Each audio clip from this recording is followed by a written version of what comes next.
My wife demanded a divorce and full custody. "You'll never see the kids again," she screamed. My mother wept, begging me not to accept it. I told the judge, "Give her what she wants." Everyone in the courtroom looked at me with pity. She smiled victoriously as she left, unaware that I already had the lab results in my pocket. Her smile lasted until she read the one sentence on the paper that brought her to her knees on the sidewalk. "I'm glad to have you here. Follow my story until the end and comment the city you're watching from so I can see how far my story has reached." I sat in that courthouse chair, my hands folded calmly in my lap, watching my wife of 39 years destroy what was left of our family with a smile that could cut glass. The manila envelope in my jacket pocket felt heavier than it should have, considering it contained just 3 sheets of paper. But those 3 sheets held the power to change everything. "Your Honor," Brooks' attorney was saying, his voice echoing off the marble walls of courtroom B, "my client is asking for full custody of the minor children, along with spousal support of $4,000 per month and 50% of all marital assets." The judge, a woman in her 60s with silver hair pulled back severely, glanced at me over her reading glasses. "Mr. Holloway, how do you respond to these requests?" I could feel my mother's eyes boring into the side of my head from the gallery behind me. At 85, she still had the posture of a schoolteacher, and I knew without looking that her mouth was pressed into that thin line she got when she was trying not to cry. She'd begged me not to come today.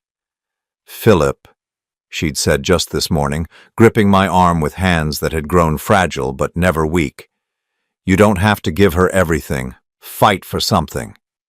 But she didn't understand. None of them did. "I accept all terms as presented," I said, my voice steady. The courtroom fell silent except for the hum of the old fluorescent lights overhead. Brooks' lawyer blinked. My own attorney, David Chen, a sharp young man I'd hired just 3 weeks ago, leaned forward in his chair. "Your Honor, my client would like a brief recess to discuss—" "No recess necessary," I interrupted, looking directly at the judge. "Give her what she wants." The judge frowned, studying me with the expression of someone who'd seen too many broken marriages but never quite like this. "Mr. Holloway, I want to be certain you understand what you're agreeing to. You're relinquishing custody of your 30-year-old daughter, Sophie, who still lives at home, and you're accepting a significant financial burden. Are you sure about this decision?" Behind me, I heard my mother's sharp intake of breath. The sound cut through me like a blade, but I didn't turn around. I couldn't. If I looked at her face, saw the confusion and heartbreak there, I might not be able to finish this. "I'm certain, Your Honor." Brooke was practically glowing. She sat at the plaintiff's table in her navy blue dress, the one she'd worn to Emma's wedding 7 years ago, her blonde hair perfectly styled despite the early morning hour. To anyone watching, she looked like a grieving wife who'd finally found the courage to leave a difficult marriage. She'd always been good at that, making herself look like the victim. "You'll never see the kids again," she had screamed at me just 2 weeks ago when I'd agreed to her divorce terms without a fight. We'd been standing in our kitchen, the same kitchen where we'd fed 3 babies, helped with homework, celebrated birthdays and graduations. The morning light coming through the windows made everything look golden and peaceful, completely at odds with the venom in her voice. "I'll make sure of that, Philip. You think you can just walk away from this family? You'll get nothing, nothing." I'd said nothing then, just like I was saying nothing now. What was the point? The truth would speak for itself soon enough. The judge was reading through the settlement terms, her voice formal and distant. Division of assets as follows. The family home at 243 Maple Street, valued at $450,000, to remain with Mrs. Holloway. Joint checking account containing $120,000 to be split equally. Mr. Holloway's pension and retirement accounts to remain his sole property, with the exception of spousal support payments as outlined. I watched Brooke's face as the judge spoke. She was trying to contain her satisfaction, but I'd been married to her for 39 years. I knew that look. It was the same expression she'd worn when she'd convinced the neighbors that our fence dispute was entirely my fault. The same look when she'd managed to get Emma to blame me for missing her college graduation because of a work emergency I couldn't avoid. My phone buzzed in my pocket. A text from Sophie. "Dad, I can't believe you're doing this. Call me." Sophie? My baby. 30 years old and still living at home while she tried to make it as an artist, still believing that families stick together no matter what. She had my eyes, my stubborn streak, my need to see the good in people even when they didn't deserve it. The thought of what I was about to tell her made my chest tight, but it had to be done. They all needed to know the truth. The judge was finishing up the custody arrangements. "Visitation rights for Mr. Holloway will be determined at a later date, pending—" She paused, looking at me again. "Mr. Holloway, are you absolutely certain you don't wish to contest any of these terms? This is highly unusual." I straightened my shoulders, feeling the weight of my father's watch on my wrist. He'd worn it for 47 years, through his own marriage, through raising 5 kids, through every difficult decision a man has to make. "I'm certain, Your Honor. I want to give my wife exactly what she's asking for." The emphasis on exactly wasn't lost on David. I saw him glance at me sharply, probably wondering why I'd insisted on keeping him in the dark about my strategy. But this wasn't about legal maneuvering. This was about truth and timing and making sure that when the earthquake hit, everyone would know exactly where the fault lines had been all along. Brooke's attorney was shuffling his papers, barely able to contain his own satisfaction. This was probably the easiest divorce case he'd ever handled. No fighting over assets, no custody battle, no need to dig up dirt or hire investigators. His client was walking away with everything she wanted without having to work for any of it. If only he knew how wrong he was. "Very well," the judge said, her tone suggesting she still found the whole proceeding strange. "I hereby grant the divorce decree as requested. Mrs. Holloway, you are awarded full custody of Sophie Holloway, spousal support of $4,000 per month, and the division of assets as outlined. Mr. Holloway, do you have anything you'd like to say before we conclude?" I stood up slowly, my knees protesting after sitting in the uncomfortable wooden chair for over an hour. The manila envelope crinkled slightly as I adjusted my jacket. "No, Your Honor. I think everything will speak for itself." Brooke turned to look at me then, and for just a moment I saw something flicker in her eyes. Uncertainty, maybe, or the first hint that she should have been more careful about what she wished for. The gavel came down with a sharp crack that echoed through the courtroom like a gunshot. "Court dismissed." As people began to gather their things and file out, Brooke stood up and smoothed her skirt. She turned toward me with that victorious smile, the one that said she'd gotten everything she wanted and I was too weak or too broken to stop her. "Well," she said loud enough for everyone still in earshot to hear, "I guess that's that. I hope you've learned something from all this, Philip." I looked at her for a long moment. This woman I'd loved for most of my adult life. This woman who'd given me 3 children and 39 years of what I'd thought was happiness. Her blue eyes were bright with triumph, her chin raised in that defiant way that had once seemed charming but now just looked cruel. "Oh, I've learned quite a lot," I said quietly, patting the envelope in my jacket pocket. "More than you know." Something in my tone must have registered, because her smile faltered slightly. But then David was at my elbow, my mother was approaching with tears in her eyes, and the moment passed. Brooke gathered her purse and swept out of the courtroom with her lawyer, no doubt planning to call her sister and friends to share the good news about how completely she'd won. But as I stood there in that cold courthouse watching her leave, I couldn't help thinking about something my father had told me years ago. "Son," he'd said, "the worst thing you can do to someone who thinks they've outsmarted you is to let them keep thinking it right up until the moment they realize they haven't." The envelope in my pocket seemed to pulse like a heartbeat. Soon, very soon now, Brooke was going to learn that her victory celebration had been premature, because what she didn't know, what none of them knew except for me and the lab technician who'd processed the samples, was that this wasn't the end of anything. It was just the beginning. 3 months before that courthouse scene, I was sitting in my home office at 2 in the morning, staring at a photograph I'd found in Brooke's jewelry box, while looking for my grandmother's ring to give to Emma for her anniversary. The photo showed Brooke laughing with a man I didn't recognize, their faces close together, her hand on his arm in a way that spoke of intimacy I hadn't seen from her in years. But it wasn't the photo that had started my investigation. It was something much simpler, much more devastating. It was Sophie asking me why she didn't have my green eyes when she'd been filling out some medical form for her art school application. "Dad," she'd said, looking up from the kitchen table where she'd spread out her paperwork, "the form asks about family medical history. Do you think it matters that I have brown eyes and you have green ones? I mean, genetically speaking?" I'd been pouring myself coffee, getting ready for another day at the engineering firm where I'd worked for 37 years. It was a Tuesday morning in March, raining lightly, the kind of day that feels ordinary until it isn't anymore. "Well," I'd said, setting down my mug and really looking at her for the first time in a while, "brown eyes are dominant, so it's possible. Your mother has brown eyes." But even as I said it, something nagged at me. Sophie had always been different from Emma and Jake, not just in coloring, but in temperament, in interests, in the way she moved through the world. Emma looked like a feminine version of me. Same angular face, same stubborn jaw, same way of tilting her head when she was thinking.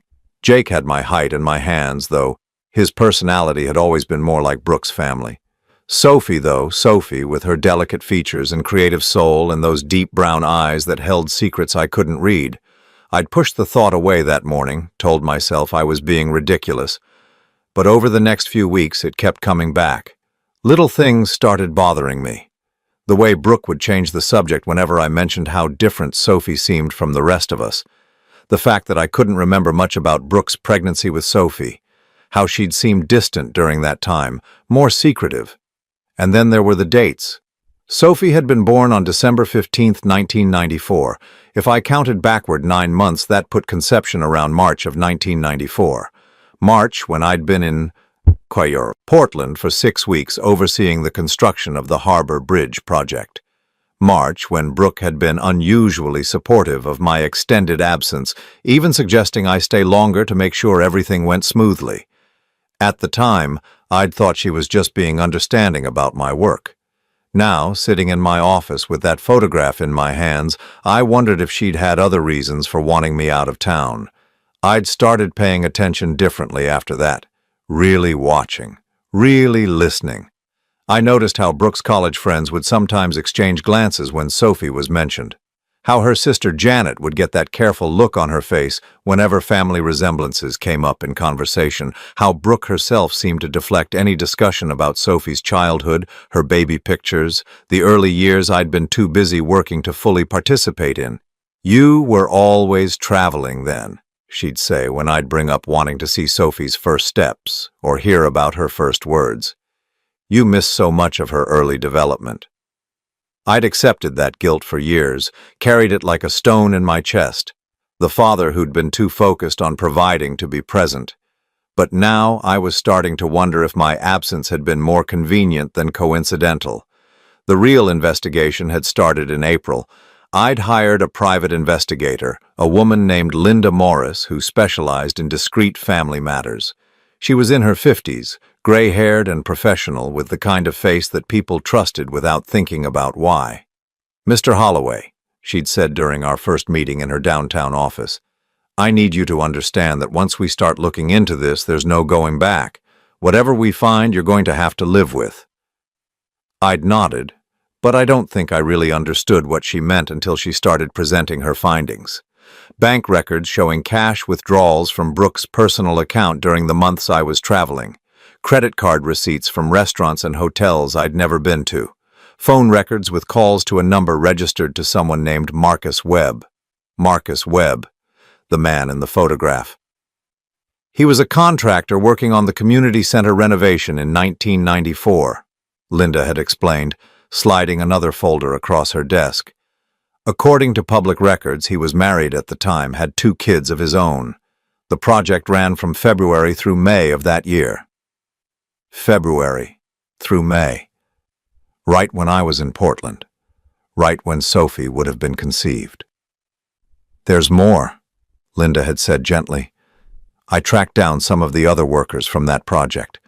A few of them remember seeing your wife around the construction site frequently, more frequently than would be normal for someone just checking on community center progress. I'd stared at the documents spread across her desk, my hands shaking slightly as I absorbed what she was telling me. 30 years. For 30 years, I'd loved Sophie as my own daughter. I'd taught her to ride a bike, helped her with algebra homework, walked her to school when she was afraid of the neighbor's dog. I'd been proud of her artistic talents, supported her dreams even when they didn't make financial sense, defended her choices to my more traditional relatives. And all that time, there was a chance she wasn't even mine. "What about Jake?" I'd asked, my voice barely above a whisper. Linda had consulted another file. "Jake was born in 1991. You would have been home during conception, but—" She'd paused, choosing her words carefully. "There are some inconsistencies in the timeline there, too. I found evidence of your wife meeting regularly with a man named David Park during the summer of 1990. He was a tennis instructor at the country club where she was taking lessons. Jake, my son who'd struggled with alcoholism, who'd never quite found his place in the world, who'd always seemed to resent me for reasons I couldn't understand. Suddenly, his hostility made a different kind of sense. And Emma?" I'd forced myself to ask. "Emma appears to be yours," Linda had said, and I'd felt a rush of relief followed immediately by guilt for feeling relieved. "Conception timeline matches, and frankly, she looks exactly like you did at that age. I found your old high school photos in the newspaper archives." So Emma was mine, 1 out of 3. The daughter who'd grown up to be a successful attorney, who'd married well, who called me every Sunday and remembered my birthday, the one who'd always been the most like me, the one who might be the only one who actually shared my blood. Linda had given me the contact information for a discrete DNA testing lab. "You can get the samples without them knowing," she'd explained. "Hair from brushes, drinking glasses, things like that. The lab will need samples from you and from each child." Getting the samples had been easier than I'd expected. A few hairs from Sophie's hairbrush when she was out at her art class. Jake's coffee mug after he'd visited for Sunday dinner, Emma's water glass from her last visit with the grandkids. The hardest part had been waiting for the results. 2 weeks. 2 weeks of pretending everything was normal while my world collapsed around me. 2 weeks of watching Brooke move through our house, making dinner, commenting on the weather, asking about my day at work, all while knowing that she'd spent our entire marriage lying to me about the most fundamental thing possible. The call came on a Thursday afternoon in May. I was in my car, parked outside the grocery store, when my phone rang. "Mr. Holloway? This is Dr. Patricia Whitman from Accurate Genetic Testing. I have your results." My hands had been shaking so badly I'd almost dropped the phone. "Go ahead."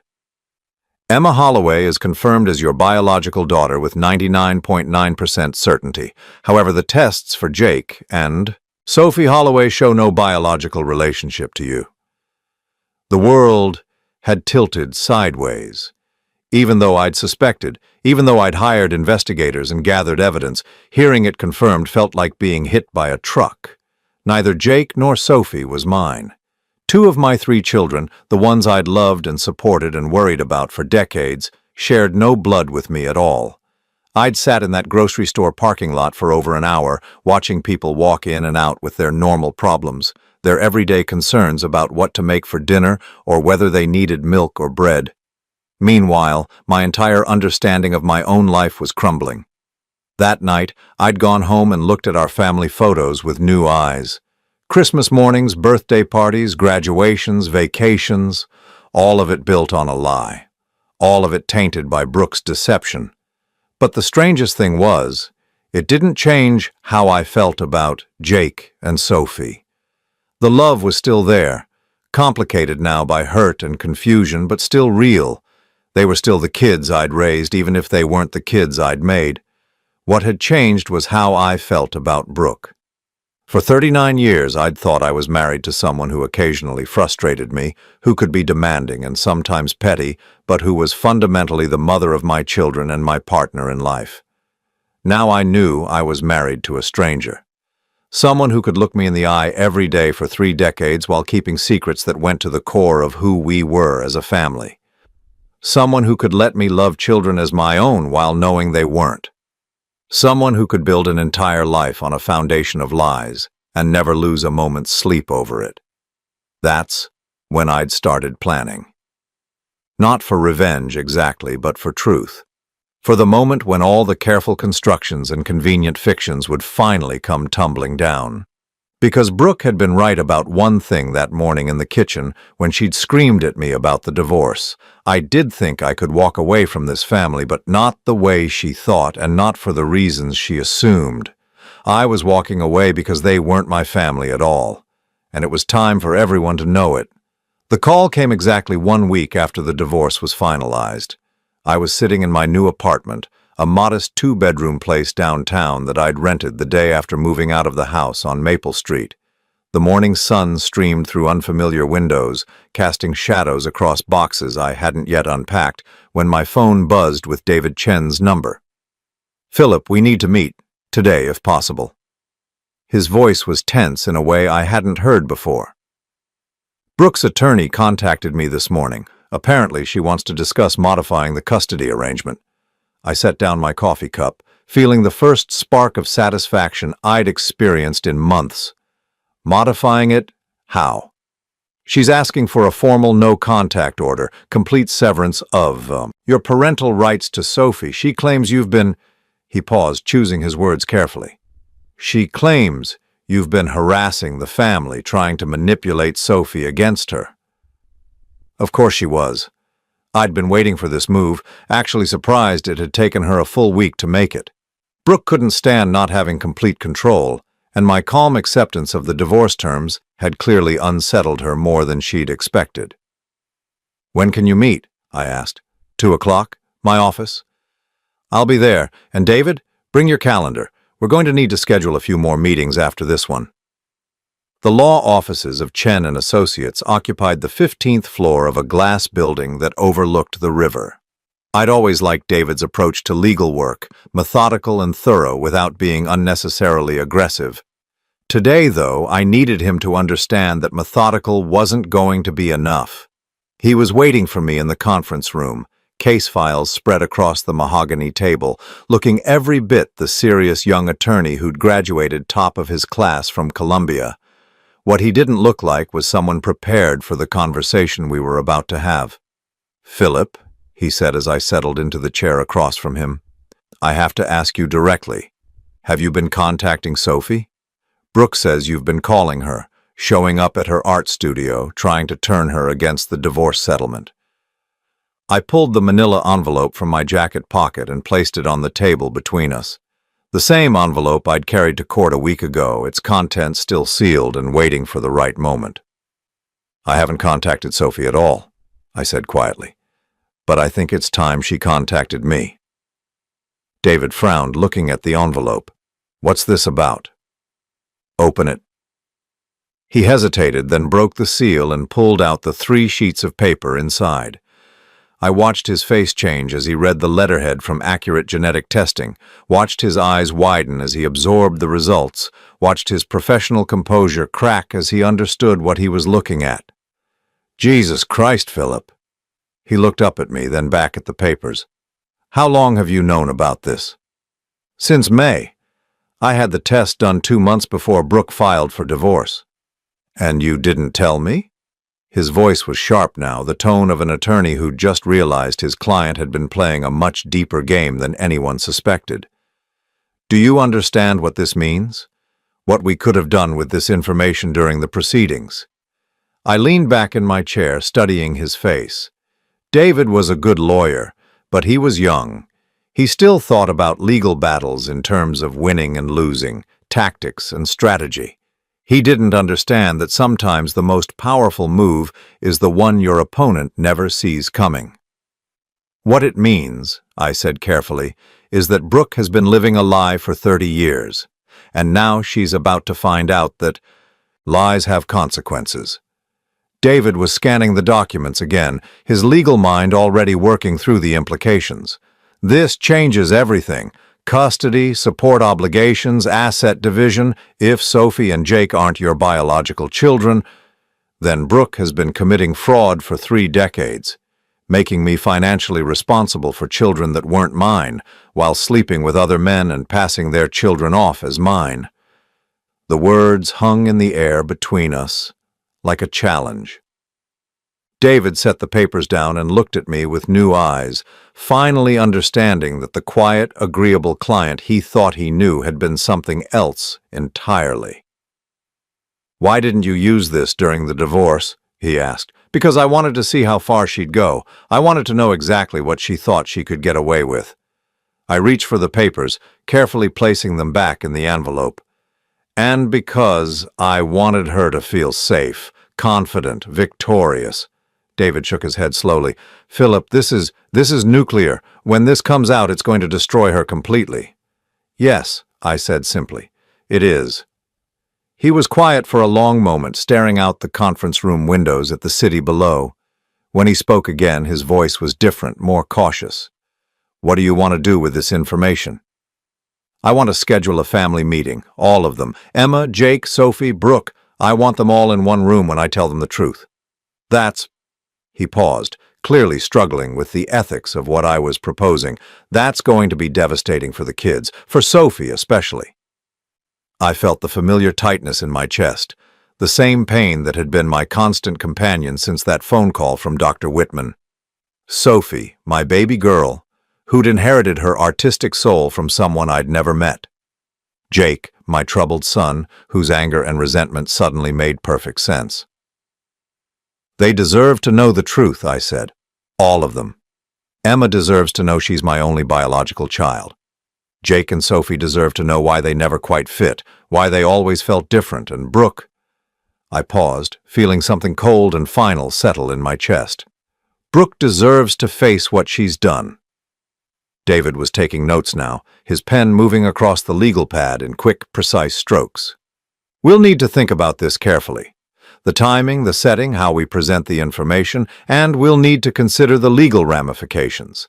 This could affect child support obligations, inheritance rights, a dozen other things." "I've been thinking about it for months," I told him. "Every angle, every consequence. I'm ready." He looked up from his notes. "What about Brooke's request for the no-contact order?" I smiled then, the first genuine smile I'd felt in weeks. "Tell her attorney we'd be happy to discuss it. In fact, tell him I think a family meeting would be the perfect venue to address all of Brooke's concerns about my relationship with the children." David's eyes widened as he understood what I was suggesting. "You want to use her own legal maneuver against her?"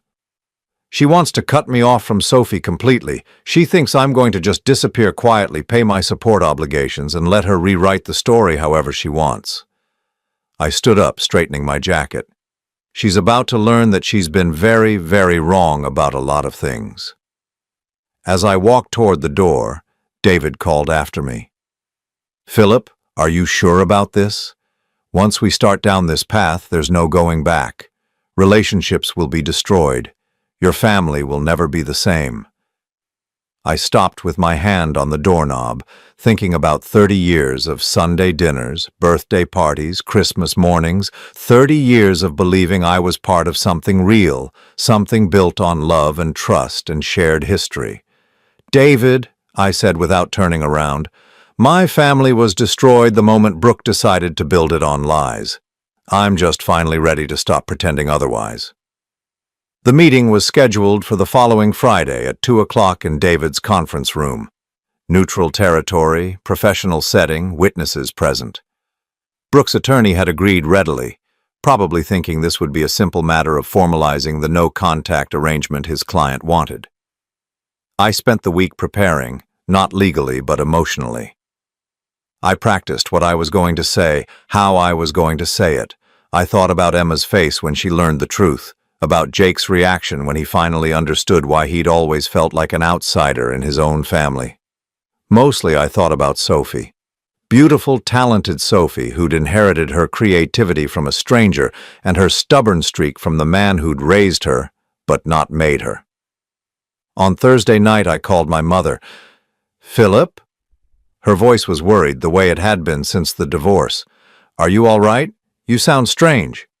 "I'm fine, Mom. I'm actually better than I've been in a long time." I settled into my new living room chair, looking out at the city lights. I wanted you to know that tomorrow everything is going to change. Everything you think you know about Brooke, about the kids, about our family. What are you talking about? You'll know soon enough. But Mom, I need you to promise me something. No matter what you hear, no matter how bad it gets, remember that I love those children, all of them. That's never going to change. There was a long silence on the other end of the line. Finally, she spoke, her voice soft and knowing in the way that only mothers can be. Philip, what did you find out? The truth, Mom. I found out the truth. Friday morning dawned, clear and cold, the kind of autumn day that makes you think about endings and new beginnings. I dressed carefully, wearing my best suit, my father's watch, the tie Emma had given me for my 60th birthday. As I walked into David's office building, I felt the weight of the envelope in my pocket one last time. Soon it wouldn't be my secret anymore. Soon everyone would know what Brooke had done, what she'd stolen from all of us. The elevator ride to the 15th floor felt like the longest 2 minutes of my life. But when the doors opened and I stepped into the hallway, I wasn't nervous anymore. I was ready to tell my family the truth, all of it, even if it destroyed us completely. They were all there when I walked into the conference room at exactly 2 o'clock. Emma sat closest to the door, her lawyer instincts probably telling her to position herself where she could observe everyone's reactions. She looked polished and professional in her dark gray suit, but I could see the tension around her eyes, the way she kept checking her phone as if hoping for an escape. Jake slumped in his chair at the far end of the table, wearing a wrinkled button-down shirt that smelled faintly of cigarettes. He'd driven up from Portland that morning, probably stopping at a bar on the way based on the slight tremor in his hands and the way he avoided eye contact. At 33, he still looked like a teenager who'd gotten called to the principal's office. Sophie sat between them, her long brown hair pulled back in the messy bun she favored when she was nervous. She wore a paint-stained sweater over dark jeans, and she kept fidgeting with the silver bracelet I'd given her for her 21st birthday. When our eyes met, she gave me a small, uncertain smile that nearly broke my heart. And then there was Brooke. She'd chosen her seat at the head of the table naturally, positioned like a queen holding court. Her blonde hair was perfectly styled, her makeup flawless, her navy blue dress the same one she'd worn to court a week ago. She looked confident, almost smug, like a woman who'd finally gotten everything she wanted and was prepared to enjoy it. Her attorney, Marcus Webb, sat beside her. Not the Marcus Webb from her past, but the irony of the shared name wasn't lost on me. This Marcus was younger, eager, the kind of lawyer who took cases like this because they seemed simple and lucrative. "Thank you all for coming," David began, settling into his chair with a thick folder in front of him. "As you know, we're here to discuss Mrs. Holloway's request for a formal modification of the custody arrangement." Brooke leaned forward slightly, her hands clasped on the table. "I want to make it clear that this isn't personal. Philip has been through a difficult time with the divorce, and I think it's best for everyone, especially Sophie, if we establish some clear boundaries moving forward." Sophie frowned. "What kind of boundaries?" "Legal boundaries," Brooke's attorney said smoothly. "Your mother feels that a clean break would be healthiest for all parties involved." Emma, who'd been quiet until now, finally spoke up. "Are we talking about cutting Dad off from Sophie completely? That seems extreme." "It's not extreme when you consider the circumstances," Brooke said, her voice taking on that reasonable tone she used when she was about to say something unreasonable. "Your father has been acting strangely since the divorce, calling at odd hours, asking inappropriate questions about our family history, making Sophie uncomfortable." I hadn't said a word yet, but I could feel everyone's attention shifting toward me. Jake looked up for the first time since I'd entered the room, his bloodshot eyes curious despite his apparent hangover. "Philip," David said gently, "would you like to respond to these allegations?" I reached into my jacket pocket and pulled out the manila envelope. The same envelope I'd carried for weeks, waiting for this moment. I set it on the table in front of me, my hands steady despite the enormity of what I was about to do. "I haven't been calling anyone," I said quietly. "I haven't been asking inappropriate questions, But I have been trying to figure out how to tell my children something very important. Brooke's eyes fixed on the envelope, and I saw the first flicker of uncertainty cross her face. What are you talking about? I looked around the table at the three people I'd raised as my own children, these young adults I'd loved and worried about and been proud of for their entire lives.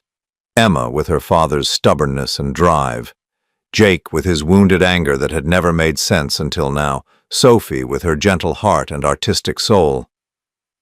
I'm talking about the truth, I said, about who we really are as a family, about lies that have been told for 30 years.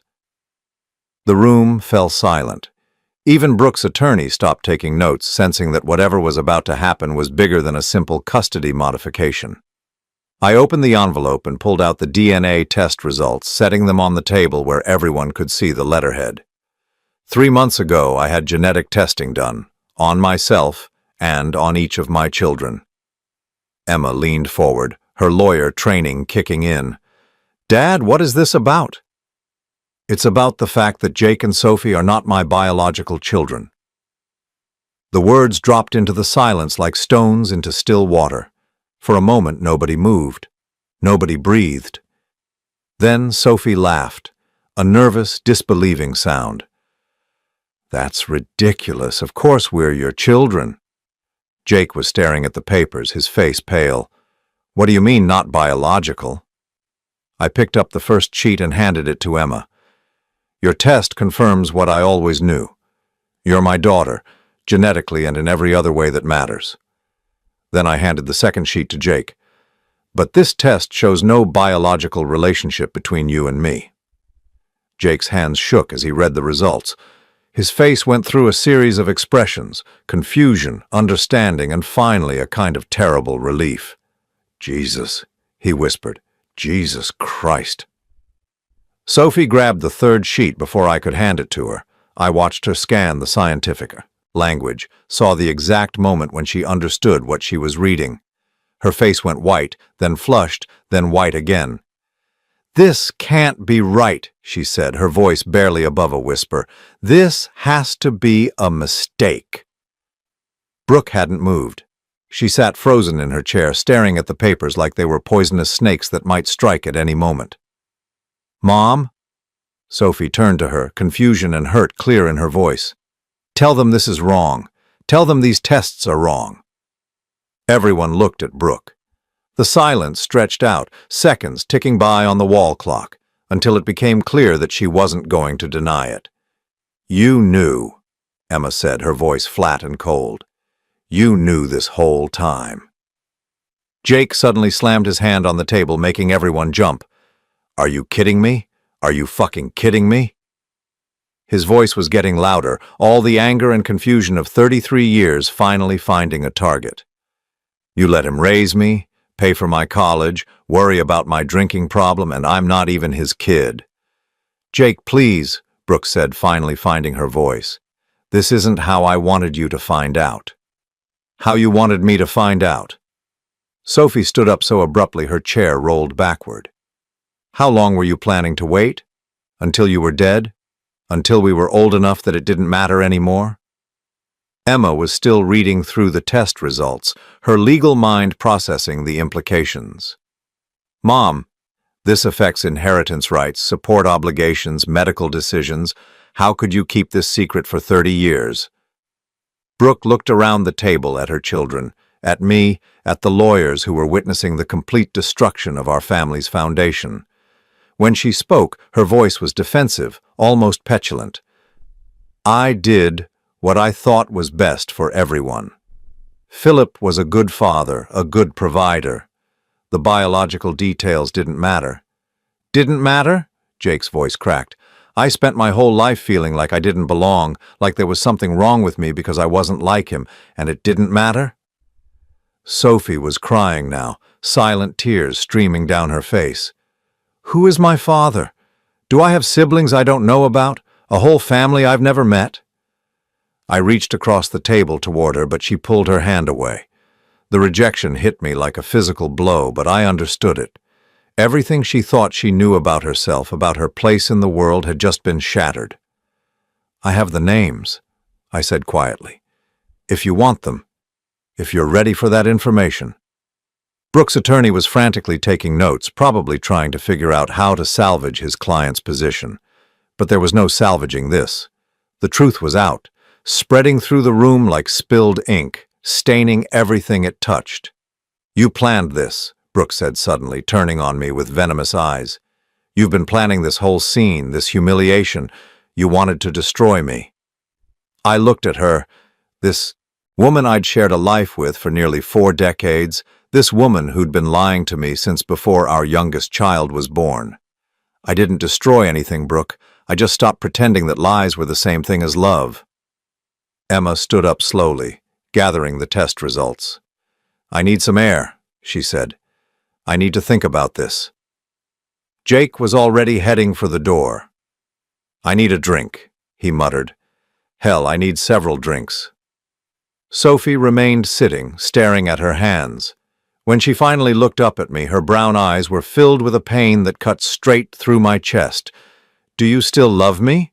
She asked, her voice small and broken. Even though I'm not really your daughter? I got up from my chair and walked around the table to where she sat. Slowly, carefully, I reached out and took her hands in mine. Sophie, I said, looking directly into those brown eyes that had never belonged to me genetically, but had always belonged to me in every way that mattered.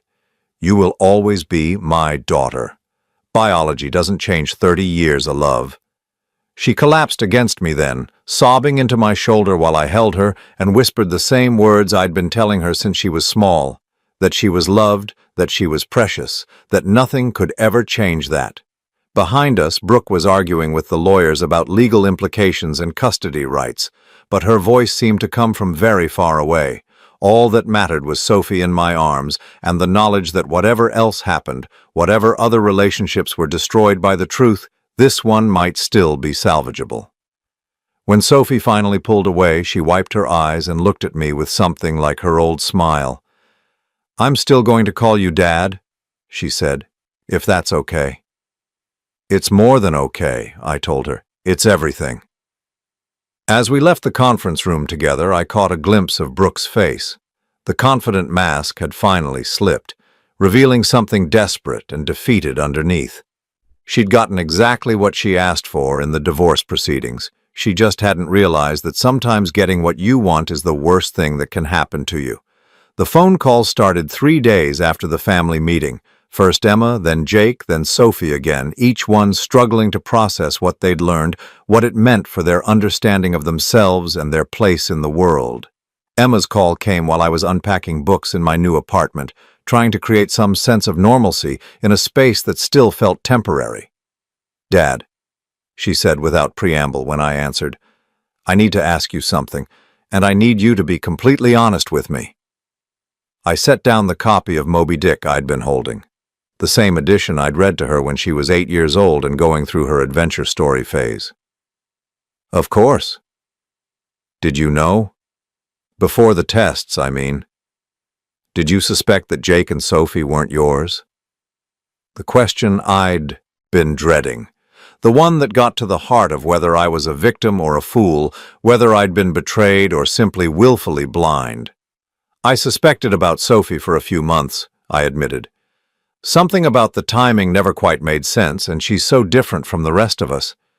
But Jake... I paused, thinking about all the years of tension between us, all the arguments and disappointments. I convinced myself his problems were just personality differences.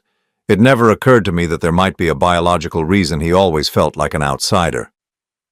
Emma was quiet for a long moment. When she spoke again, her voice was softer, more vulnerable than I'd heard it in years. I keep thinking about Christmas mornings when we were kids, how you'd always make sure Jake and Sophie got the same attention I did, even when they were being difficult, how you never played favorites even though... She trailed off. Even though you were the only one who was actually mine? Yeah. Her voice cracked slightly.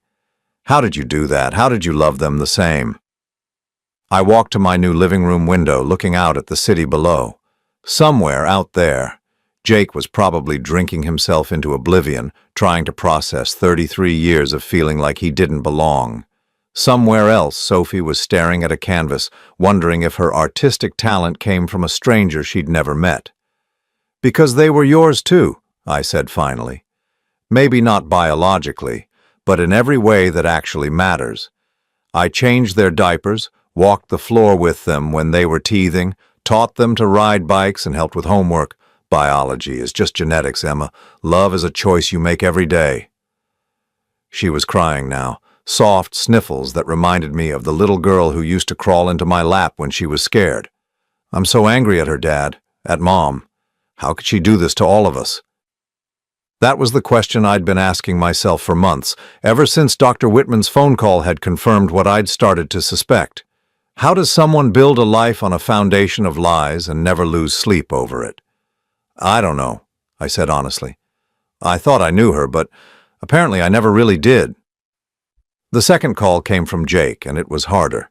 He was drunk, calling from a bar in Portland, where he'd apparently been holding court since the family meeting, telling anyone who would listen about his family's spectacular implosion. "You know what the funny thing is?" He slurred into the phone, the background noise of conversations and clinking glasses making it hard to hear him clearly. "I always thought you hated me.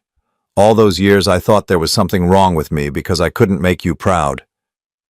My chest tightened. "Jake, I never hated you, and there's nothing wrong with you." "But there is, though, isn't there? I mean, I'm not really your son. I'm just some random kid you got stuck raising because my mother was a liar." "You're not random," I said firmly, wishing I could reach through the phone and shake him sober. "And you're not someone I got stuck with. You're my son, maybe not by blood, but by choice." He laughed, a bitter sound that had nothing to do with humor. "By choice? Really? Because it seems like if you'd had a choice, you would have chosen differently." "Jake, listen to me." I sat down heavily in my new armchair, the one that didn't have 30 years of family memories attached to it. "If someone had offered me the choice 33 years ago, if they'd said you could either raise this baby who isn't biologically yours or walk away, I would have chosen you every time." The line went quiet, except for the bar noise in the background. Finally, Jake spoke, his voice smaller, more vulnerable. "I need some time to figure this out, okay? This whole thing, it's a lot." "Take all the time you need," I told him. "I'll be here when you're ready." Sophie's calls were the most frequent and the most heartbreaking. She would phone at odd hours, sometimes just to hear my voice, sometimes with questions about her biological father that I didn't have answers to yet. "I keep staring at myself in the mirror," she told me during one late-night conversation, "trying to see if I look like him, wondering if I inherited my love of painting from him, or if that's just something that happened to develop on its own." "Does it matter?" I asked gently. "I don't know. Maybe. I just feel like I don't know who I am anymore." She paused, and I could hear her moving around her apartment, probably pacing the way she did when she was anxious. "Mom won't talk about him. Every time I bring it up, she changes the subject or starts crying." Brooke, the woman who'd orchestrated this entire deception, was now playing the victim, making her children feel guilty for wanting to know the truth about their own origins. "I have his name," I said. "And the private investigator I hired found some information about him. When you're ready, I can share what I know." "What if he doesn't want to meet me? What if he has a whole other family and doesn't want his past mistakes showing up on his doorstep?" The pain in her voice was almost unbearable. This beautiful, talented young woman was now questioning her very existence, wondering if she was just a mistake someone wanted to forget. "Sophie, you're not a mistake. You're one of the best things that ever happened to my life, regardless of genetics. And if your biological father can't see that, then he's the one missing out." But the hardest call wasn't from any of my children. It was from Brooke herself, exactly 1 week after the family meeting. I almost didn't answer when her name appeared on my screen. We'd had no contact since that day in the conference room when her carefully constructed world had come crashing down. But curiosity got the better of me. "What do you want, Brooke?" Her voice was different than I'd ever heard it before, stripped of its usual confidence and manipulation. She sounded tired, defeated. "I want to explain." "Explain what? How you lied to me for 30 years?" How you let me raise children as my own while knowing they weren't. How you built our entire marriage on deception. Please, Philip, just please listen. Something in her tone made me pause. This wasn't the Brooke who'd smiled victoriously in the courtroom, or the one who'd demanded a no-contact order. This was someone who sounded genuinely broken. I'm listening. She took a shaky breath. It wasn't supposed to happen the way it did. With Marcus, it was just, you were gone so much in those days, and I was lonely, and he was there. So you had an affair. That doesn't explain the lies, Brooke. That doesn't explain letting me believe Sophie was mine. Because by the time I realized I was pregnant, I wasn't sure whose baby it was. And you were so happy when I told you. You'd been talking about wanting another child, and when I saw your face... She trailed off, crying now. So you decided to just hope for the best? I decided to give our family the best chance I could. You were a wonderful father, Philip. Better than Marcus would have been. Better than David would have been with Jake. David, the tennis instructor. Another name, another betrayal. You had no right to make that decision for me, I said, my voice harder than I'd intended. You had no right to steal 30 years of my life. I didn't steal anything. The old Brooke was back now, defensive and angry. I gave you children to love. I gave you a family. How is that stealing? Because it was built on lies. Because every day for 30 years I looked at Jake and Sophie and felt love for children who weren't mine, while their real fathers were out there somewhere, never knowing they existed. Their real father is you, she said fiercely. You're the one who raised them. You're the one who taught Sophie to paint and helped Jake with his homework, and you're the one who made sure I did it all under false pretenses. The silence stretched between us. 39 years of marriage reduced to this bitter exchange of accusations and justifications. The lawyers want to renegotiate the settlement, she said finally, her voice small again. Of course they did. With the revelation that Jake and Sophie weren't my biological children, my support obligations were now questionable. The house, the assets, everything would need to be reconsidered. I figured they would. You could take everything from me now, the house, the money, everything. I know that. I closed my eyes, thinking about the house on Maple Street where we'd raised 3 children, where we'd celebrated birthdays and holidays and anniversaries, where I'd believed I was living with a family who belonged to me. What do you want me to say, Brooke? I want you to say you'll be fair, that you won't punish me for trying to keep our family together. Is that what you think you were doing, keeping our family together? Yes. Her voice was barely a whisper now. I thought if you never knew it wouldn't matter. You loved them so much and they loved you. I thought that was enough. It wasn't your decision to make. After I hung up, I sat in my quiet apartment for a long time, thinking about choices and consequences, about the difference between love and lies. Somewhere across town, Brooke was probably sitting in our old house, surrounded by the remnants of a life that had been revealed to be largely fictional. Tomorrow, I would meet with David to discuss the legal implications of everything that had been revealed. Tomorrow, I would start the process of rebuilding relationships with Jake and Sophie based on honesty instead of deception. But tonight, I just sat in my new home and grieved for the family I'd thought I had, the life I'd thought I'd lived, and the 39 years of marriage that had just been revealed to be something else entirely. The truth had set me free, but freedom, I was learning, could be a lonely place to start over. 6 months after the family meeting, I was sitting in Sophie's art studio, watching her put the finishing touches on a painting that took my breath away. It was a portrait of hands, but not just any hands. These were weathered, strong hands, holding a small paintbrush with infinite gentleness. They were my hands, painted from memory, and they were beautiful in a way that made my throat tight with emotion. "Do you like it?" she asked, stepping back to study her work with the critical eye she'd developed over years of turning pain into art. "I love it," I said honestly. "But why my hands?" She wiped paint from her fingers with a rag that had seen countless masterpieces in progress. "Because they're the hands that taught me to hold a brush when I was 5. They're the hands that steadied mine when I was learning to write my name. Biology doesn't change history, Dad." In the months since the DNA revelation, Sophie and I had grown closer than we'd ever been. The shock of learning I wasn't her biological father had initially driven a wedge between us, but as we'd worked through it together, something deeper had emerged. Our relationship was no longer based on assumption or obligation. It was based on choice.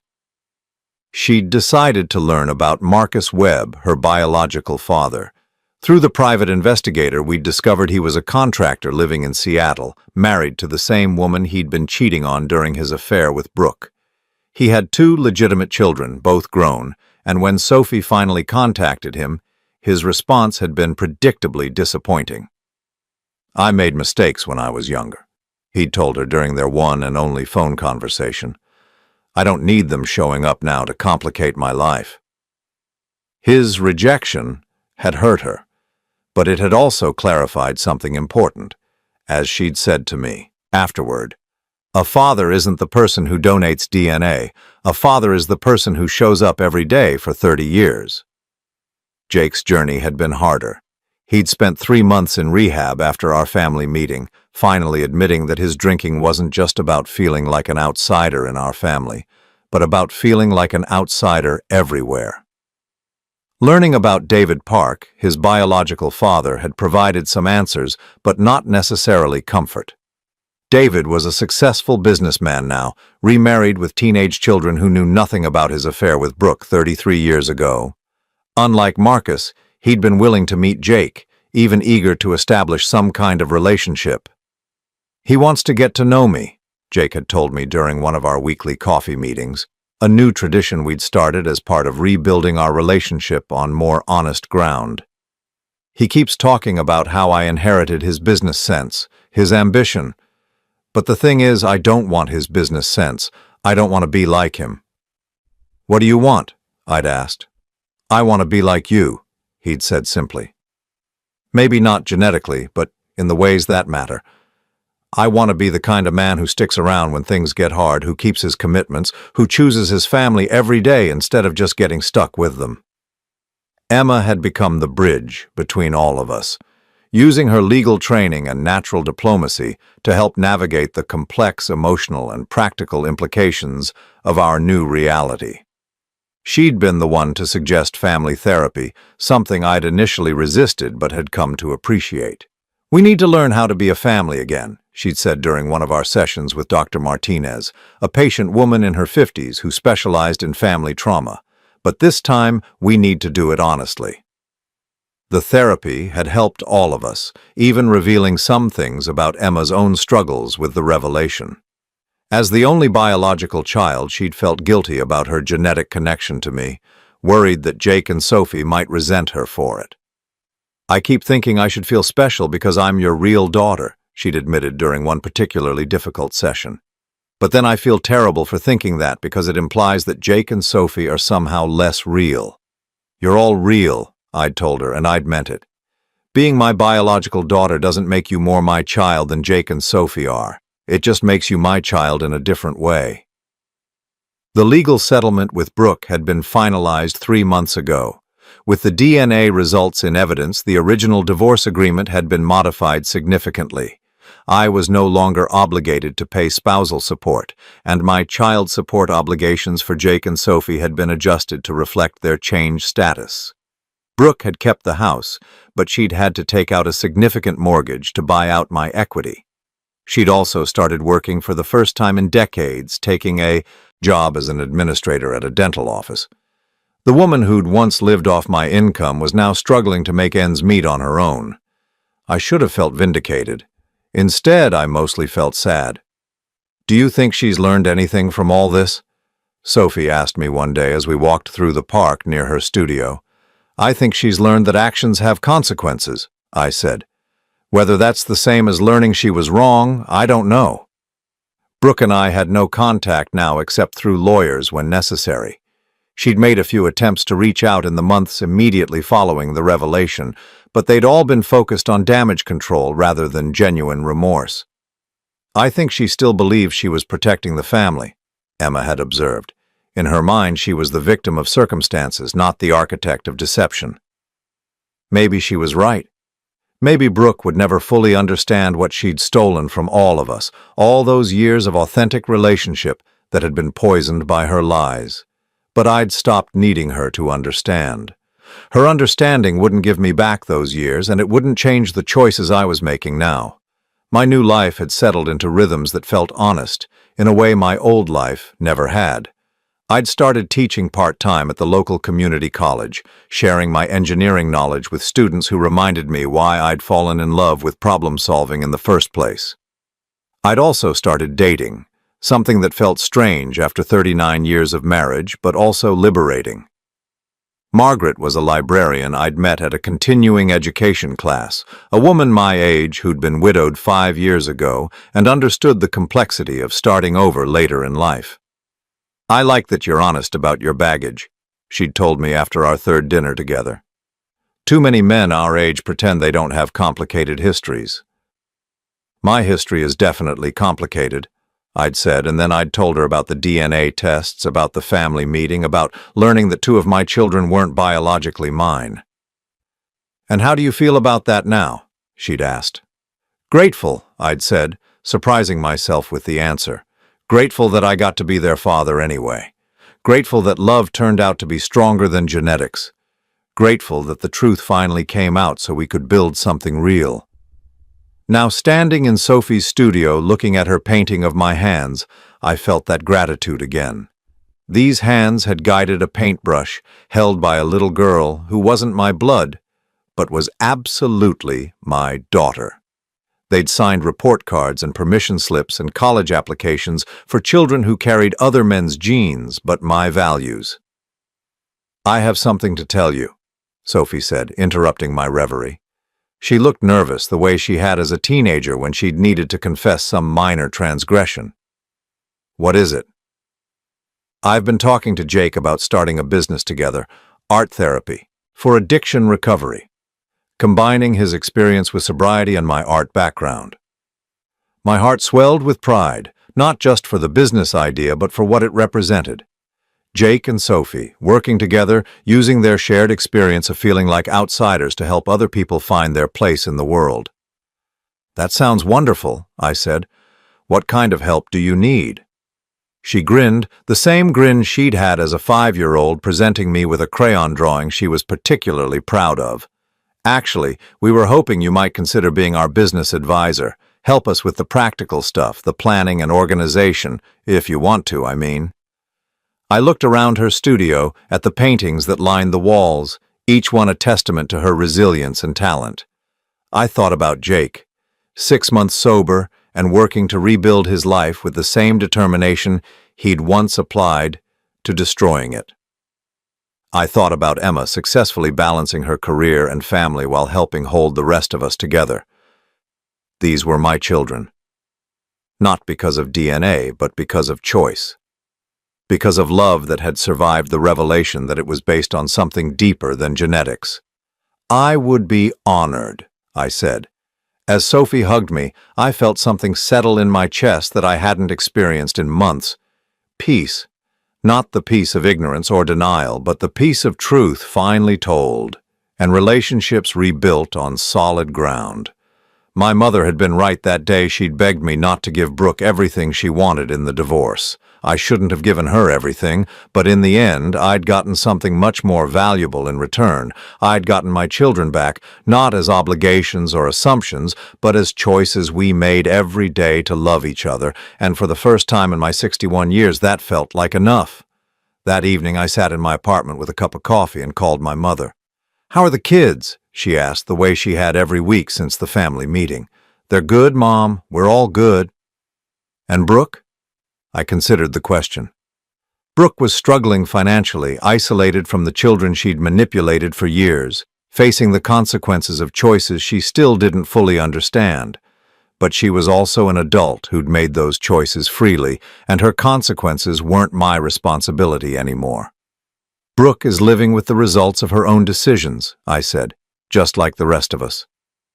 "Are you happy, Philip?" I looked around my small apartment, thinking about Sophie's painting that would soon hang on my wall, about my coffee meetings with Jake, about Sunday dinners with Emma and her family, about Margaret and the possibility of love that wasn't built on lies. Yes, Mom, I think I finally am. After I hung up, I walked to the window and looked out at the city lights, thinking about second chances and new beginnings. Tomorrow, Sophie and Jake would come over to discuss their business plan. Next week, Margaret and I would go to the theater. Next month, Emma's youngest would have a birthday party where I'd be celebrated as Grandpa, a title that meant more to me now than it ever had when I'd assumed it was my biological right. The truth had cost me a marriage and the family I'd thought I had. But it had given me something better, the family I'd actually chosen and who had chosen me back. In the end, that was enough. It was everything.